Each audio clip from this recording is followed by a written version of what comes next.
চালুর ১.৫ বছরেই মুখ থুবড়ে পড়েছে দেশের প্রথম ওয়াইফাই সিটি প্রকল্প। প্রায় ২২ কোটি টাকার এই প্রকল্প হস্তান্তর ও পরিচালনা নিয়ে মুখোমুখি অবস্থানে বাংলাদেশ কম্পিউটার কাউন্সিল ও সিলেট সিটি কর্পোরেশন। প্রকল্পে নিরাপত্তাজনিত ঝুঁকির আশঙ্কার কথা বলছে সিসিক। তবে প্রযুক্তি বিশেষজ্ঞদের মতে যথাযথ নিরাপত্তা ব্যবস্থা ও রক্ষণাবেক্ষণ নিশ্চিত করা গেলে প্রকল্পটি পুনরায় চালু করা সম্ভব। ২০২০ সালের এপ্রিলে সিলেটকে দেশের প্রথম ওয়াইফাই সিটি ঘোষণা করা হয়। মহানগরের ৬২টি এলাকায় ১২৬টি পয়েন্টে চালু করা হয় বিনামূল্যে ওয়াইফাই সেবা। পরিকল্পনা ছিল প্রতিটি পয়েন্টে একসঙ্গে ৫০০ ব্যবহারকারী উচ্চগতির ইন্টারনেট সুবিধা পাবেন, কিন্তু সেই প্রতিশ্রুতি বাস্তবে আর পূরণ হয়নি।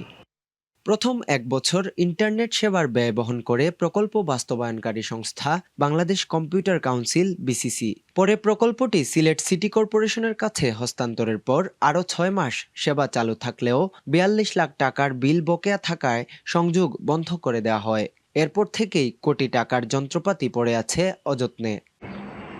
সিলেট সিটি কর্পোরেশনের দাবি, সমন্বয় ছাড়াই কেবল বিল পরিশোধের দায় দিয়ে প্রকল্পটি তাদের কাছে হস্তান্তর করা হয়েছে। এছাড়া নেটওয়ার্কের নিরাপত্তা নিয়েও উদ্বেগ রয়েছে বলে দাবি তাদের।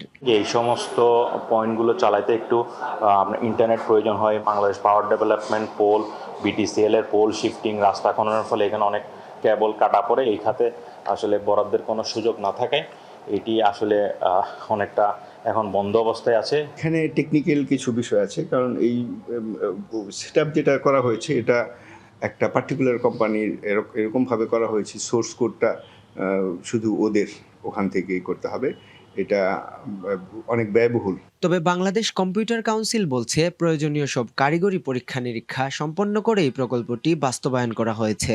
সরকারি বিধি অনুসরণ করেই তা সিলেট সিটি কর্পোরেশনের কাছে হস্তান্তর করা হয়েছে।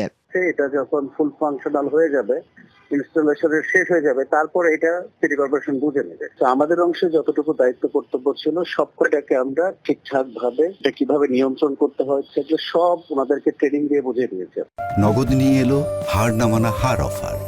সর্বনিম্ন ১০,০০০ টাকা রেমিটেন্স নগদে পাঠালে থাকছে স্বর্ণের হার জেতার সুযোগ। প্রযুক্তি বিশেষজ্ঞদের মতে নিরাপত্তাজনিত শঙ্কার কথা বলে প্রকল্পটি দীর্ঘদিন বন্ধ রাখা গ্রহণযোগ্য নয়। সিকিউরিটি ইস্যু দিয়ে এটা না করা, চালু না করা, বন্ধ করা আমার মনে হয় যুক্তিযুক্ত হবে না। আমরা যদি সঠিকভাবে এই সিকিউরিটি ইস্যুটা যদি আমরা গ্যারান্টি করতে পারতাম, এটিতে অনেক অ্যাডভান্টেজ পাওয়া যেত। দেশের প্রথম ওয়াইফাই সিটি প্রকল্প এখন পুরোদমে অচল। প্রায় ২২ কোটি টাকার অবকাঠামো অব্যবহৃত থাকায় প্রশ্ন উঠছে সরকারি অর্থের কার্যকর ব্যবহার নিয়েও। তাই দায় নির্ধারণের পাশাপাশি দ্রুত সমন্বয়ের মাধ্যমে প্রকল্পটি পুনরায় চালুর দাবি নগরবাসীর। Tahidur Rahman Shah, DBC news, Sylhet.